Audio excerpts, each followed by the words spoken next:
Hello everyone. आज के video में हम लोग इलेक्शन और विक्स के कोरिलेशन के हिसाब से हम लोग डिस्कशन करते हैं। और चूँकि टाइम इलेक्शन का चल रहा है तो उसको ध्यान में रखते हुए हम लोग ये देखते हैं कि कैसे विक्स जो है हिस्टोरिकली इलेक्शन के टाइम में रहा है और किस तरह से उसका एनालिसिस करके हम लोग वहाँ पे ट्रेड या इन्वेस्टमेंट के अपॉर्चुनिटीज़ ढूंढ सकते हैं। अगर हम लोग बात करें 2009 के इलेक्शन से, तो 2009, 14, 19 और 24 ये हर एक 5 साल पे इंडिया में इलेक्शन होता है, ये हमें पता है। 2009 के आसपास में अगर हम लोग देखें तो इंडिया विक्स जो है वो उसका लेवल काफ़ी ज़्यादा रहा था उस समय।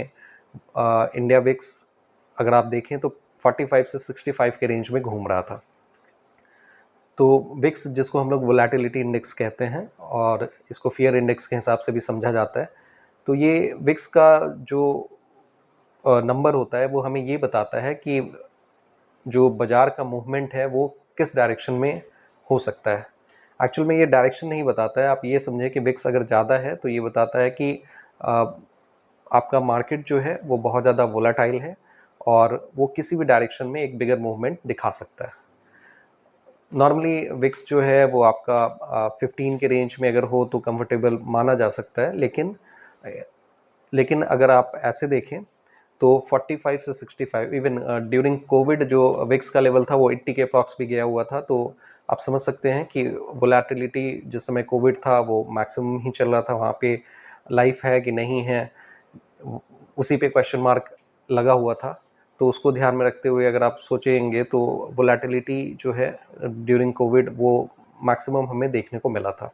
और बाज़ार में भी हमने देखा था कि वहाँ पे वन वे जो मूवमेंट था वो कितना खतरनाक ढंग से हो रहा था।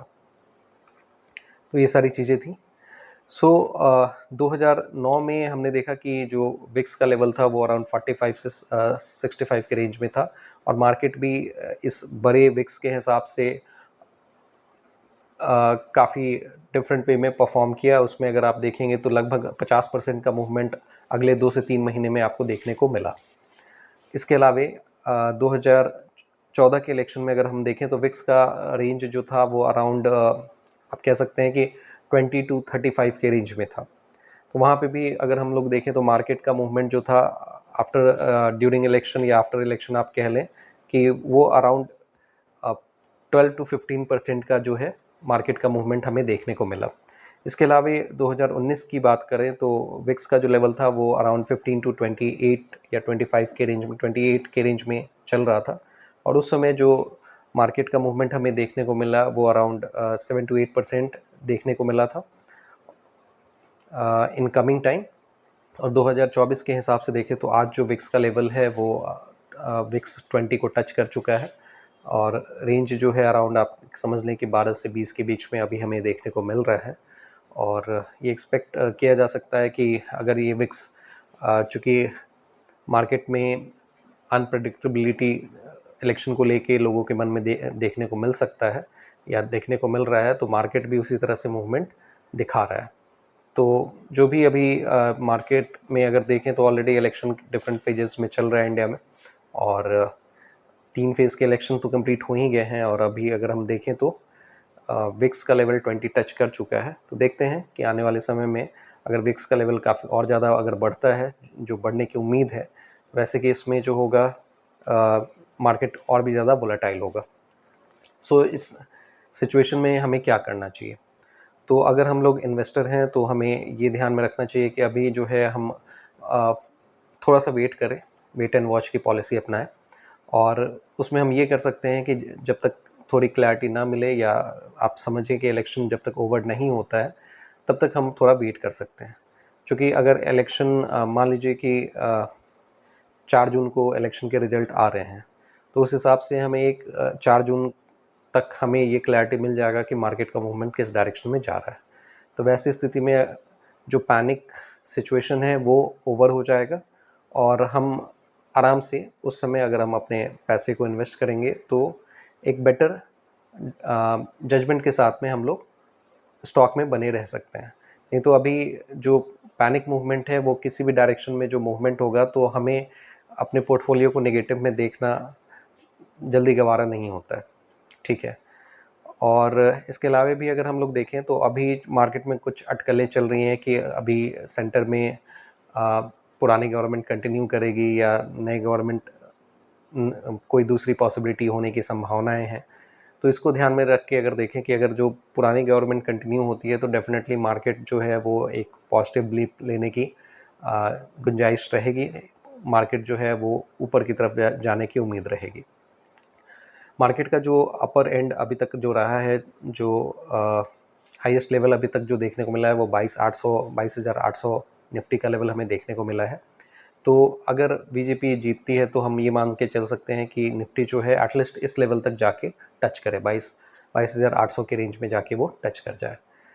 और अगर किसी कारण से अगर मान लीजिए कि रिजल्ट जो है इलेक्शन का विपरीत रहता है, करंट गवर्नमेंट कंटिन्यू नहीं कर पाई, हम लोग जस्ट एक संभावना की बात कर रहे हैं, हम लोग यहाँ पे किसी पर्टिकुलर पार्टी को प्रमोट नहीं कर रहे हैं, हम लोग जस्ट ये बात कर रहे हैं कि क्या संभावनाएं हो सकती हैं इलेक्शन के आउटकम के हिसाब से। और as a trader and investor हमें ये करना चाहिए कि हमें हर सिचुएशन के लिए प्रिपेयर रहना चाहिए। तो अगर करंट गवर्नमेंट कंटिन्यू नहीं कर रही है तो उस केस में एक पैनिक मूवमेंट देखने को मिल सकता है। और आप ये मान के चले कि उस समय लगभग 2000 पॉइंट नीचे भी देखने को मिल सकता है। तो हर सिचुएशन के लिए प्रिपेयर रहना है। अगर मार्केट में डिप लगता है तो अच्छे स्टॉक्स को हम लोग पिक कर सकते हैं, अच्छे स्टॉक्स जो कंटिन्यूअस ग्रोथ दिखाने की टेंडेंसी रखते हैं वैसे स्टॉक्स को हम लोग अपने रडार पे रख सकते हैं और उनमें अच्छे लेवल पे हम लोग पोजीशंस बना सकते हैं। तो थोड़ा सा वेट एंड वॉच की पॉलिसी अपनाएं, जहाँ पे अगर लगता है कि हाँ हमारे पास में सरप्लस कैश है तो उसमें से कुछ पार्ट हम लोग अभी एलोकेट कर सकते हैं, जो पर्टिकुलर स्टॉक काफ़ी ज़्यादा अच्छे क्वालिटी के हैं और जो अभी पिटे हुए हैं उनमें हम लोग थोड़े बहुत पोजीशंस ज़रूर बना सकते हैं। और बाकी एक सर्टेन अमाउंट ऑफ या एक थोड़ा बहुत कैश जो है हम लोग बचा के रखते हैं, सो दैट कि 4 जून तक जो क्लैरिटी मिलती है उसके अकॉर्डिंग हम लोग जो है मार्केट में पैसे को इन्वेस्ट करके आगे बढ़ेंगे। सो यहाँ पे एक डिस्क्लेमर ये है कि अभी जो भी हम लोग डिस्कशन कर रहे हैं वो प्योरली एजुकेशनल पर्पस के लिए, यहाँ पे कोई भी रिकमेंडेशन नहीं दिया जा रहा है। अगर आप अपना पोजीशन बनाना चाहते हैं तो आप अपने फाइनेंशियल एडवाइज़र से ज़रूर संपर्क करें। और आज के डिस्कशन को हम लोग यहीं पे रखते हैं। अगर आपका कोई डाउट है या आपके अगर कोई क्वेश्चन है तो आप नीचे कमेंट बॉक्स में लिखें। और अगर आपको लगता है कि इस वीडियो से कोई कुछ क्वालिटी आपको मिली है या कुछ वैल्यू आपको मिला है तो डेफिनेटली इस वीडियो को आप लाइक करें, शेयर करें, इस चैनल को आप सब्सक्राइब करें। So thank you for your time.